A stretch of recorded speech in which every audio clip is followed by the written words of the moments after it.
I think like a lot of the response of the Philippine federal government as a result of Duterte has definitely been leaning towards a more autocratic slant in terms of enforcing very, very strict quarantines and having like quote unquote backed up by military force. I think that's quite tricky situation to navigate because yes, obviously you need to ensure that people follow the response, follow the government mandates, but at the same time, I feel like the lean towards China is sort of a play as well politically for him to be able to align his own autocratic ideology with a success story of China to draw this comparison. Like, oh, China did it this way, being strict with the people, and it worked for them, and therefore the Philippines under my leadership has to be strict to our people, so we're able to be successful in addressing the COVID response as well. When you can judge from the news that the economic situation is really shitty. When you read the news that like young people robbed an old woman and took her wallet, it's not that bad yet. When it's really bad, you'll see that young man robbed an old woman and took her noodles and potatoes. And that's what I'm reading a lot in Russian news. I was always wondering how would the Taiwanese government know if I left my place or not. I had a friend who also was in quarantine, self-quarantine in Taipei, and the police one day showed up at his doorstep because his phone was in airplane mode. And that's how we've discovered that they were actually tracking our location from our phones. So if we had left and we had our phones, they would know. Hello and welcome to ChinaTalk, now posted on Lawfare. This week we're doing part 2 of Coronastories, featuring missives from Manila, Taipei, and Russia by way of Scotland. ChinaTalk has a Patreon account. Check out the link in the show notes. Hello, my name is Pam, and I currently live in Manila, in the Philippines. So the first official government response came pretty late. I would say it was only in late February that there was an official response. Though because Philippines always has like close proximity to China, both economic as well as in terms of the number of customers that flow in and out of the country, there has been like early symptoms ever since January. So I think what took the government so long to respond was a combination of factors. The first one being that there was a federal system that essentially delegated more responsibilities down to individual barangays and cities instead of having a national coordinated response. That I think had a delay, first of all. The second reason was that the Philippines has always been a country with less resources than our more well-to-do neighbors. So even though there were attempts by like different groups to organize a response, it was mostly centered around local initiatives. So for example, the Office of the Vice President was already soliciting donations to purchase PPE equipment, but it was not until like the situation became noticeably more serious that a federal response began to like take shape. Yeah, so I think the most obvious one will be in mid-March. That was when the quarantine of Manila started. So originally, Manila, of course, is the capital city of the Philippines. So the first official response came around that time. I don't remember the exact date, but I think it was the third week of March when it was ordered for the entire Manila area to be quarantined. And then in a couple of days later, it was extended to the entire Luzon.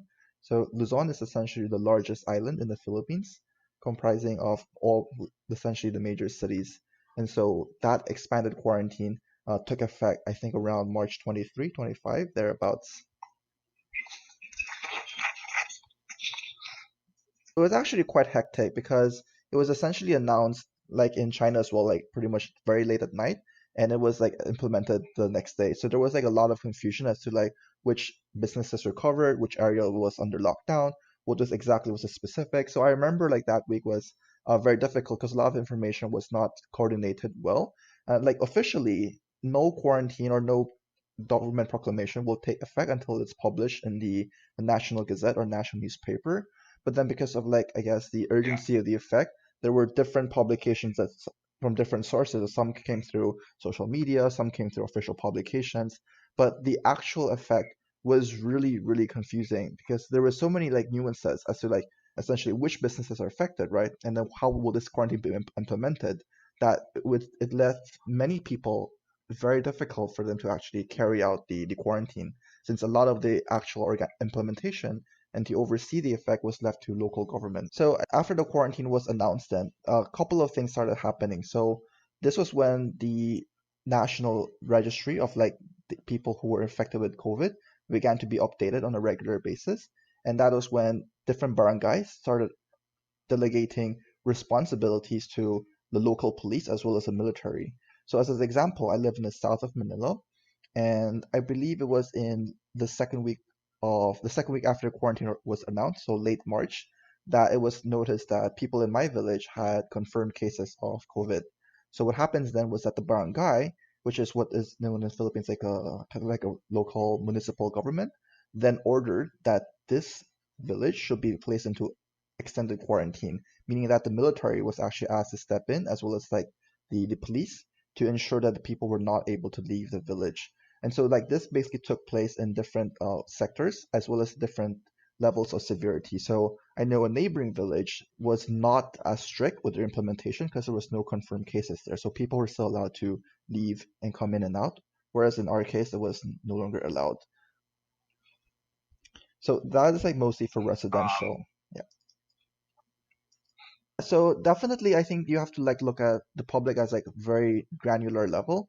On one case, there's I guess the middle class, upper class who tended to live in this self-contained villages or condominiums that are gated. So for them, the response I think was much more muted because they are able to provide for themselves, obviously. But a lot of like the middle lower class was really put in like a very tough situation because a lot of areas where there was high concentration of COVID was essentially areas that was not so well to do, and so there was like high population density, and then essentially it was self quarantine that was implemented. So basically, a whole community will be just like locked in, and then that was when people were stockpiling food from the supermarkets, essentially getting all these supplies, right? But then there was at the same time a supply shortage because places where there's high density did not have did not have enough supply to be able to meet all those needs. So what happened then was that when the quarantine was announced, there was just like a mad rush to the supermarket, of course, and things started getting sold out. And then that's also really made it extra difficult because the delivery of agricultural products and food usually comes from the provinces, and that's also when the government was actually very strict in enforcing the quarantine of Manila. So at that time there were like checks all along the roads from provincial road coming to the city. So there was like traffic jams that was like you're just backing up like for miles on end. And so like that first week I think was just like really difficult for a lot of like the lower middle class to really get a grasp on things. And obviously at that time there was no announcement of like what the government response would be in terms of like food safety or like unemployment benefits or things like that. So it was like a very hastily implemented policy that did not really come with any sort of like what will the government do except for like imposing a lockdown.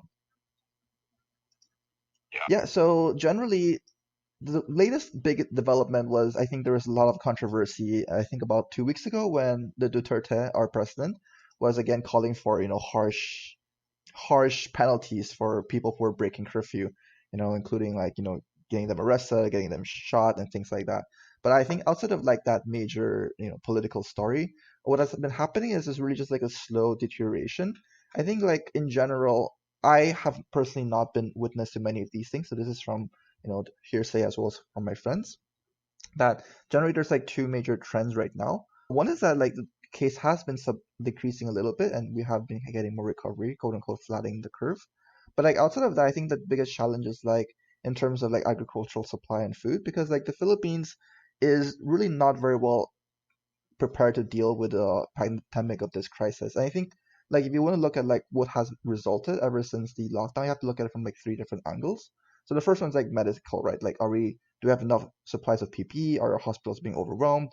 That kind of thing. And the second one would be general, like from a public health perspective. So are there any sort of policies that have been addressed, that have been implemented to make sure that Filipinos are able to adapt to the situation? Are there unemployment benefits that's being paid out? Are they being taken care of despite the lockdown? That's number two. And then number three would be just like the general business people sentiment, right? So on the first level of healthcare response, this is actually something that we have been struggling with. So a lot of my friends who are doctors here note that, of course, PPE is in short supply in many cases.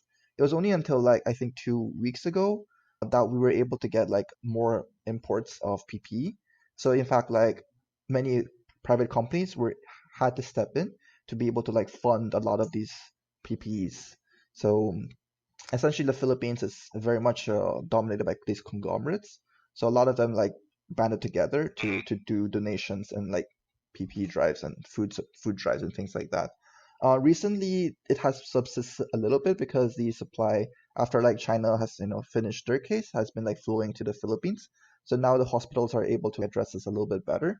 But still, it's the same in other countries. Very overworked nurses, overworked doctors, and there has been like rumors of hospitals having to turn away multiple suspected COVID cases just because they just don't have spaces anymore. And I think this is like a recurring situation in many of the larger hospitals here in the Philippines. So in terms of capacity, I think we're still facing challenges. In terms of testing, they are now trying to expand the facilities that can actually test for COVID. Because previously there was only like three, I believe, that was confirmed to meet the standards to do testing. And in the last 2 or 3 weeks, I've been trying to ramp it up quite rapidly. So, and now I believe there's like 10 different laboratories that are now in the pipeline who are able to test it to various degrees of success. So I think in general that the healthcare response has been adequate. Like we're able to meet the ongoing challenges. But I think that's just one piece of the puzzle, right? I think the most challenging thing for the Philippines is the second part, which is essentially how the Filipinos have been able to adapt to this situation. And I think this is where it's difficult because a lot of like the Filipinos, the vast majority, live, I would say, paycheck to paycheck, right? They don't have enough savings to be really able to hold out for, a month, especially not able to work from home, like day laborers or blue collar jobs. And I think this is where the government response has been quite lacking because even though there was like a large budget that was dedicated to, this COVID response, a lot of it, I would say about 30% are dedicated to like tourism and kind of like long-term economic benefits, not necessarily like short-term subsidies. So there are like division of fund that was addressed to say supporting local governments, helping them implement and safeguard these communities. There's also a couple, I think, 7 billion pesos, I believe, that was dedicated to supporting small medium enterprises. But like this sum, I think are still very, very much too small for the amount of people that are potentially impacted. As an example, one of my friends owns like a small real estate business, and she told me that when they tried to file for these subsidies, it was basically ran out in like the first week, which again I think reflects a lot of the difficulty the government is facing in terms of being able to provide like a living wage to many of the Filipinos, especially in lower middle class, who are being affected. So in many cases, it's really the government has really been pushing the private corporations to do their share. So, for example, like the company I work for, Ayala, is one of the largest conglomerates in the Philippines, and they announced the policy that they will continue to pay out wages for people in their company who are unable to work because of COVID. I mean, this is common for many of the conglomerates, but the fact that it's basically a corporate-driven effort means that a lot of smaller companies might not able to afford these kind of payments, and two are not really able to get government assistance in providing for their employees. So I think this is like a major challenge, and there has been already protests here and there of the fact that their labor source of income has been disrupted, and there has been very little assistance to them.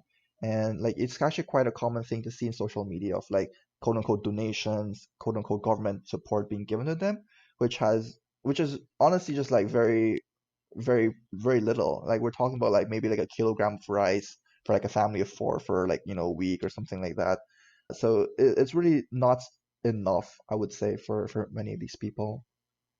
If we were to extend this quarantine for a longer time, as the government is sort of thinking about right now, to the middle of May for like another month, then I really believe that it will be very, very difficult for a lot of the population right now to be able to continue under these conditions. So I think for the president, it is kind of a mixed feelings right now. I think he has always been a very controversial figure, and many of the more well-educated upper class, I think, tend to have very mixed opinions of him, just because of his crass behavior, his very, um, very, I would say, very Trump-like behavior in some sense. However, I don't think right now there are going to be significant political repercussions because as of the latest Senate election, it was a clean sweep by the president's party. Like out of all the seats that was contested, they only lost one seat. So I do not think that even if this situation were to worsen, that they will be significantly impacted politically right now. Yeah, so I think this is something that's always been tricky because the Philippines, as of last year, or I guess ever since Duterte, has been like doing a slow, gradual lean away from the United States into a pro-China response. And it's even quite noticeable in like the government response. So I think it was actually a couple of days ago when Duterte was talking about how, China is like a big assistance to the Philippines, has been giving us a lot of supplies, and how, China really did a really great job in handling the virus and things like that. I think like a lot of the response of the Philippine federal government as a result of Duterte has definitely been leaning towards a more autocratic slant in terms of like, enforcing very, very strict quarantines and having like quote unquote backed up by military force. I think that's quite tricky situation to navigate because yes, obviously you need to ensure that people follow the response, follow the government mandates, but at the same time, I feel like the lean towards China is sort of a play as well politically for him to be able to align his own autocratic ideology with a success story of China, right? To draw this comparison, like, oh, China did it this way, being strict with the people, and it worked for them, and therefore the Philippines, under my leadership, has to be strict to our people, so we're able to be successful in addressing the COVID response as well. So I think the next step will be it's how the Philippines can handle the reopening of the country. I think for every single leader, world leader, that is the next thing on their mind because it's even harder for the Philippines to be able to stay in a lockdown situation because I mean, again, the vast majority of the workforce are essentially have to be present, right? If we're looking at say the BPO industry, business process outsourcing, like these call centers, they cannot really work from home, right? And then we look at like day laborers, constructors, maids, things like that. So because of that fact, I think how the government will handle the opening is going to be the next challenge for us. And obviously continue to acquire enough testing materials, PPEs, and things like that as supply as needed. I think like this is where it becomes a little bit hazy because as of now, there has been no plan drafted that addresses how and what are the steps that the government will take to slowly reopen the country. And I think if it's simply as haphazard as the closure was, then it's very likely that there will be another outbreak, especially just because if you look at how dense the Philippines is, especially in like the key business community and business locations. So I think that's one thing that I'm a little bit more worried about. Encouraging things. Well, yes, like we have been having less and less people who have been confirmed to have the cases, and I think our recovery has been increasing. Like objectively, we are still the highest, I believe, in Southeast Asia in terms of confirmed cases, and probably one of the riskiest countries. So it's not looking very good from a long-term perspective. I think in the short term, it's likely that we'll be able to contain the case without having the significant growth of confirmed cases. But I think that's also due to the fact that we have not been able to do adequate mass testing. So I guess that's kind of a good thing. But honestly, it's not very promising. I'm just really worried that the lack of federal response is gonna like significantly hamper the effects. Because what's more important is that now that there has been these plans in place to start slowly reimbursing and distributing aid to the people who are affected, it's very difficult for all of this to be done at the provincial or municipal level. And a lot of the things that are right now I think are promising are essentially has been local efforts. This municipal government has been very forward thinking, has been setting up like mobile markets to help out with the lack of food. For me, I've always been kind of like against the federal system because personally I feel like it really hampers the ability of government to be able to like roll out these nationwide policies in an effective way. But I would like to commend the fact that the federal system here in the Philippines has made it possible for certain areas to address the issue in a much better way. So I'll just get the example of the village I live in, which is because this is the most, I guess, closest to me. Is that like our village was like super strict in having like guards be stationed in the bunk so that they do not go home, and to have like DM patrol regularly to make sure people are not on the streets. And so ever since our village was first confirmed case, like back in March with like 4 cases, it has not increased at all. Whereas like I know the neighboring villages, which have not been as controlled, have seen a gradual increase in their own affected numbers. And obviously, this is like one anecdote, but I do think because the mandate to do quarantine has been roughly left to each individual municipality to determine the severity, it has led to some being more effective than others. And I do appreciate that. But maybe so I consider myself lucky in that scenario. I think the federalism in the Philippines is an American legacy just because we were an American colony before. But it's obviously not structured exactly the same way, right?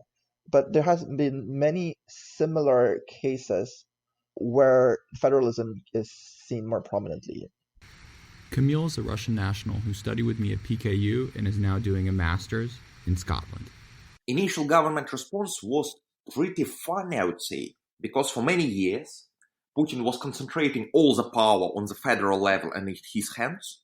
Less and less power for the regions, less and less power for provincial governments, and more power in Moscow.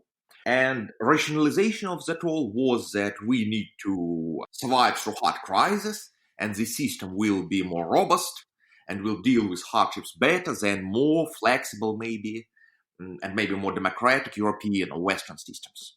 That was the explanation. What Putin did was to give all responsibility and to put all responsibility on the governor's shoulders. You should all decide for yourselves.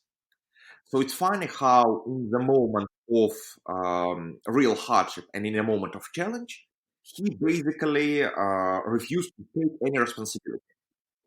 And I think it's pretty logical because Russia is not really a rich country.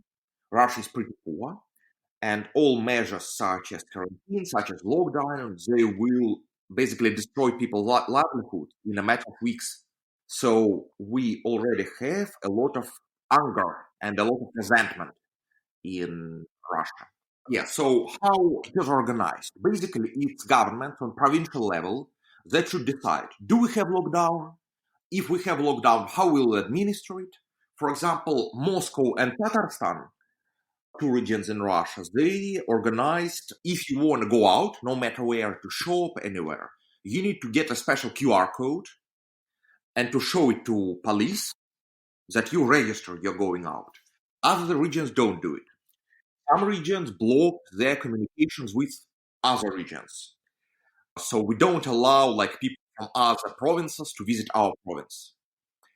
But it's at this moment, it's almost completely at discretion of regional powers. Obviously, the reason is that all the anger of population will be directed against regional governments. I would say for a bulk of Russian population, it's pretty tricky. People's income either was destroyed or diminished greatly. For example, you are getting, even if you are if you have a salary, and even if you are not fired, that means that you'll get only your salary, but not bonuses, which can be like 3-4 times bigger than actual salary. So it's totally normal situation, for example, for factory workers in Russia, when your salary, fixed salary, can be maybe like $200 per month, but you get 4 more times of bonuses. But in this situation, it means that you get only your salary, but not bonuses. And how can you survive on $200? You can't. So there is a lot of grudging, a lot of resentment among the population, especially regarding that the regime of emergency is not declared. And that means that people with reduced or no income should still pay their mortgage, should pay their loans to the bank, should pay the interest. So how the government decided to solve it? In a very funny way, they appealed to the social responsibility of businesses, that you, entrepreneurs, you are responsible for your workers, pay them. But again, from the perspective of entrepreneurs, how can we pay if we have no income? So the idea is that we establish quarantine like in Europe, but we don't basically bail out the population, help the population like Germany or Spain or other Western countries are doing. And obviously, Where the blow is the hardest, in which part of Russia people feel the worst, obviously North Caucasus. Because North Caucasus, it's a region with huge informal sector, where the people largely live of businesses which are maybe not even registered, which do not exist officially, and informal economy. In these circumstances, it's nearly destroyed. So in Vladikavkaz, it's the capital of North Ossetia, we already have clashes with police, where people demand lifting the quarantine. That's territory of ethnic minorities. In ethnic Russian regions, their demands are quite different, because in Russia we have like our own Google, Yandex, so an app for everything. And through this app, you can chat. For example, drivers in a traffic jam, they can discuss. So people started organizing like digital demonstrations. They demand declare an emergency so that the government with its extreme situation and basically, for example, allows people to not to pay the interest of their loans until it all ends. I would say when it comes to can we afford this or not, it's often not the matter of our budget restrictions or budget limitations. It is mostly a question of priorities. Just look whom Russian government helps. Russian government helps banks, obviously, and also it helps. It's called system comprising companies. So like companies that are supposed to be, how to say, the pillars of Russian economy. And if you look at it, it's not just manufacturing only, and it's not even only natural resources sector. For example, there are companies of lottery, of betting on sportive events. So why would Russian governments support these companies? Obviously, because it's basically crony system of crony capitalism, where people with connections with government, they're just cashing out their connections. So if I have the largest company of lottery and betting on sports, it's called, I think, Fonbet. I can pressure or bribe my contacts in government so that I would get government help. But if I am an owner of a barber shop or a small restaurant, I will not get any assistance. I would say reactions vary. Usually, most of urban, educated young people, they are often supportive of quarantine. So among, I would say, young upper middle class of big cities, many people would even say that it's not strict enough, that we need harsher measures to battle the epidemic. But this is the response among people who, to be honest, they don't think they will starve. But the problem is that the majority of Russian population has little or no savings, or even negative savings. And for them, such a crisis, they will be unable to buy food in a couple of weeks. I would say, from perspective of more than half of Russian population, lockdown is much worse than the epidemic itself. So if we look at Central Asian immigrants who perform most of hard and lowly paid work in a Russian city, they do not get any assistance from government. They still have to pay for the right to work in Russia with no job now. So what we already have, when you can judge from the news that the economic situation is really shitty. When you read the news that like young people robbed an old woman and took her wallet, it's not that bad yet. When it's really bad, you will see that young man robbed an old woman and took her noodles and potatoes. And that's what I'm reading a lot in Russian news, like dozens of such news.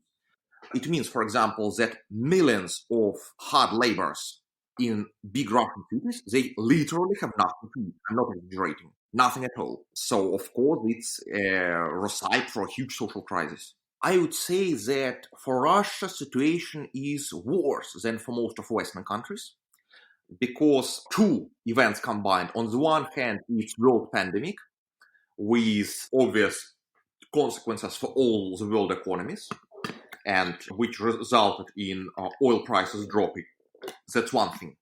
Another thing, is Putin's personal conflict with Saudi Arabia. But as far as I understood, Putin personally offended Prince Salman of Saudi Arabia by refusing to even discuss with him the restriction in oil supply. So it resulted in Saudi Arabia declaring the price war on Russia. And you obviously see it now in the price of oil futures dropping below zero, which happened yesterday. So I don't really think that current Russian regime can survive two of these factors simultaneously. So it means I don't believe Putin's regime will be able to survive in its current form for another couple of years. I don't think so. I would say that Russian relations to China were complicated. On the one hand, Russian popular anti-Americanism, it meant that many layers of Russian population, they have sympathy to China because they dislike America so much. That's one factor. But there was also another factor. It's that much of Russian population, on the other hand, perceives China as a threat. Because honestly, from all the Russian territorial neighbors, China is the only power that can potentially crush Russia. The only power which is basically stronger than Russia. What we see now, I don't really see in Russia that much of blaming China for epidemic. Somehow I think it's more of American or European. But I would say that probably more than half of Russian population will be too much preoccupied with the economic hardship to think about relations with China. What I would say what I would say now is that now in Russia there is much more demand on bigger government and stronger welfare, because what I see now that people who used to be strictly libertarian, that basically let the poor starve, do not interfere into economy, so people with these attitudes, they are now changing their attitudes very quickly, basically with their businesses destroyed, with their incomes destroyed. And when they read the news about Germany or Spain or the UK giving generous handouts to their population to survive this crisis, on the one hand, it makes them much more critical of Russian government, which does nothing of comparable. And on the other hand, I think that in the eyes of most of Russian population, welfare state, which will be much more legitimate after this crisis stops. So now I see even right-wing people advocating for more benefits.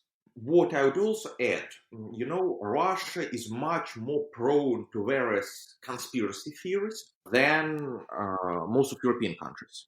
For many reasons. Part of reason is that Russians generally trust their government much less than Europeans. And there is also a big wave of denial. So with many people, like in the US basically, denying that coronavirus is even a threat at all, implying that it is all somehow a conspiracy of elites to establish total control of the population. And it's interesting that what I said, Russians watch situation in other countries. And like in Europe, they see that in Europe, there are generous handouts, and that makes them resentful against Russian government. For example, I watched a YouTube video with Lukashenko, president of Belarus, where Lukashenko said there will be no lockdown. People are responsible for their own health themselves. And it's your own choice to sit at home or to walk out. Overwhelmingly, I would say 95% of comments was absolutely supportive. The top-rated comment was obviously the daddy, because Lukashenko is called the daddy, the Illuminati assembly. Hundreds of likes. So I would say that a lot of anger against the economic consequences of lockdown, they produce a huge wave of denial that coronavirus threat is even serious. And now Belarus, with its Lukashenko, who refuses to declare lockdown, it was usually regarded by Russians as a bastion of despotism. Now many regard it as a bastion of freedom. Again, what it's important just to understand what I'm saying is that my connections and my contacts in Russia, they're not very representative. Just it's people whom I know and talk to Russia and people whom I know personally. They are predominantly young people who is emigrated or planning to emigrate. More than half of our high school class now live outside of Russia. So I wouldn't say that my data is very representative. What I know about the feelings and the thoughts of majority of the bulk of Russian population, I know mostly from social media and articles and what I read in comments in social media. But the feelings that I get from it is that people do not believe anymore that Russian government is truly functioning.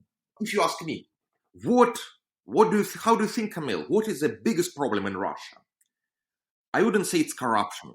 I wouldn't even say it's the absence of freedom. I would say that the most fundamental, worst problem, it's inverted social hierarchy. It's absurd. What I mean by inverted social hierarchy? My friend who graduated from a medical academy and now works as a receptionist in hotel because it pays more. What you see in Russia is that people with intellectual professions, such as doctors or engineers, can be hugely, unbelievably underpaid. And it means that people who are competitive on the job market, if they can, they will emigrate. The most fundamental problem of Russia, let's say it's military industry plant, and they hire janitors for higher salary than engineers. Unless I saw it with my own eyes, I wouldn't really believe it. But that's just how Russia is functioning. Which means that anyone who can, and anyone who can basically produce labor worth of something in international market will emigrate. What I believe to be the explanation of Putin's measures during the epidemic is that he wants to lift any responsibility from himself. I am not declaring emergency. I am not telling you to do anything. You are governors. You are decide what to do in your regions. And obviously, he thinks it's very smart because all the anger and resentment will be directed against the governments. But the problem is the population doesn't buy it because everyone in practice understands that all the power has been concentrated by Putin, and he told about it for decades. So I believe that the main outcome for Russia will be the delegitimization of ruling regime. Hi, I'm Asma and I live in Taiwan, in Taipei, to be precise. The reason I was in quarantine basically was that on February 22nd, I left Taipei to go to Seoul. And it was I think I landed the day the super spreader was discovered and it started getting worse in South Korea. And so I was going to Seoul to renew my visa, but also because I had a medical appointment. And so as soon as I had my visa renewed, the same day I flew back to Taipei and I had to go under mandatory self-quarantine. So I left the airport. When I landed in the airport, I had to sign some paperwork basically stating that I'll be in quarantine for a period of 14 days. That document was stamped by the authorities and the airport, and it had like at the back of a chart with like a list of symptoms that you might have and that you should keep track of during your 14 days quarantine. Of course, I took an Uber because I was avoiding public transportation. I took an Uber from the airport to my place, entered, locked myself, and stayed here for 14 days, surviving on Uber Eats and Food Panda deliveries because I don't have a kitchen. During the 14 days, though, because it's self quarantine, and so I before coming back from Seoul, I was reading a lot about self quarantine in Taipei, and I've read news about people that breached their self quarantine and were fined between 2,000 to 4,000 US dollars for leaving their self quarantine. And so, I mean, I took it seriously. I was always wondering how would the Taiwanese government know if I left my place or not, because it's not like it's a government facility where they can track you down. But then every day of my quarantine, I would get two phone calls, one in the morning and one in the afternoon, from two different institutions. I think one was the municipality and the other one was someone from the Ministry of Foreign Affairs. So it was two different people. They would always, on a daily basis, would call me at different times, ask about my temperature, ask about, if I had any symptoms, coughing, if I was feeling okay, if I had food. And then they would ask also, which I found very troubling, they would give me information about myself to double check if it was me. So for instance, in one of the calls they were like, oh, is this Asma? Did you graduate from Oxford? Are you studying in this place? Are you doing this and that? And it's just like a little bit intrusive, which is information I've never given. So I was always wondering where that came from. And I had a friend who also was in quarantine, self-quarantine in Taipei. And the police one day showed up at his doorstep because his phone was in airplane mode. And that's how we've discovered that they were actually tracking our location from our phones. So if we had left and we had our phones, they would know. I think around the 11th or 12th day, they've sent me 5 face masks through mail, and they called me to make sure that I pick them up from the mailbox.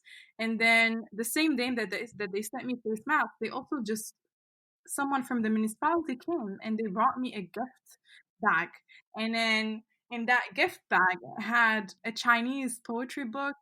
It had um, chili pepper, like spicy.